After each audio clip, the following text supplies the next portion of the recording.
there's some lessons to be learned. If you want to have a meeting like this and you haven't worked out all the issues and there are things you still need to debate, like what the ceasefire would look like, you should do that in private without the press pool there, and so that cameras aren't on and people aren't playing to the cameras, and you try to work that out beforehand.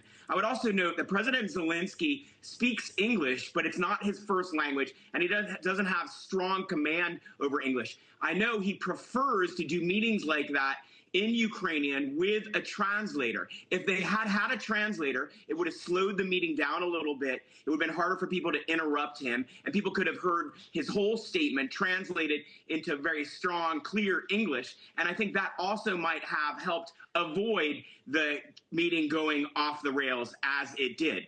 But going forward, I think both sides need to lay blame aside. They shouldn't be blaming each other. They need to find a way to reconnect on the issues that are important. The meeting yesterday was really just supposed to be about signing this minerals deal. They weren't supposed to get into the ceasefire and debating the ceasefire yet. So what they need to do is still sign that mineral deal as a first step towards closer cooperation between Ukraine and the United States, and then opening the door towards a discussion and ultimately negotiations over a ceasefire.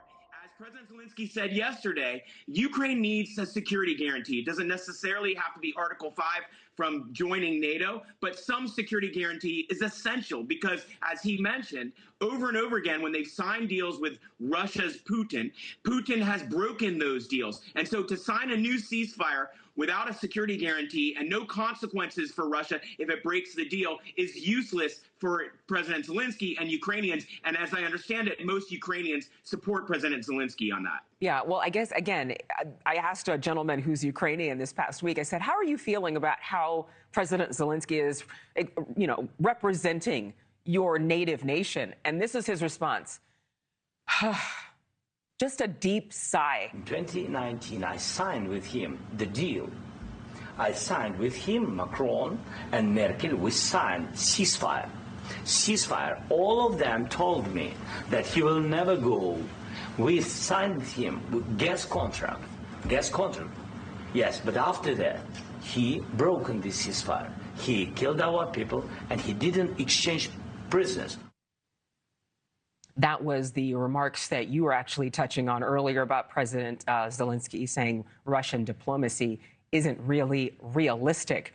But, just as someone who's a bystander, not someone who's pro or anti-Ukraine, because this is a complicated issue, should Zelensky have waited to make those comments in a closed-door meeting, knowing this was a news conference, knowing how many people were watching? I agree with you. It would be hard for him to just ignore those comments and nod his head and not respond. And what happened is Vice President Vance said, hey, you need to do diplomacy. And President Zelensky there, and you heard some of it in the clip you just played, is trying to say, we have tried diplomacy. We've been trying diplomacy since 2008. President Putin and Russia keep violating the terms. They attacked us in 2014. They annexed Crimea. They annexed the East. We signed a deal after that. They broke that deal many times. And so he's trying to give some background to the vice president. And maybe he should have not done that in this meeting. But Ukrainians probably are happy to see their president standing strong, standing up for the experience that they've had back in Ukraine, because they're living this. And it's easy for people in the Oval Office to point the finger at President Zelensky and say you should want peace. But they haven't been to Ukraine. J.D. Vance has not been to Ukraine. President Trump has not been to Ukraine. So they don't know the experience of Ukrainians who are fighting for their lives, who have suffered atrocities by Russian soldiers, who've had women raped, children abducted and taken back to Russia. So these are serious experiences for Ukrainians. And I think they probably were happy to see their president, outnumbered there, but standing up for his country. Yeah.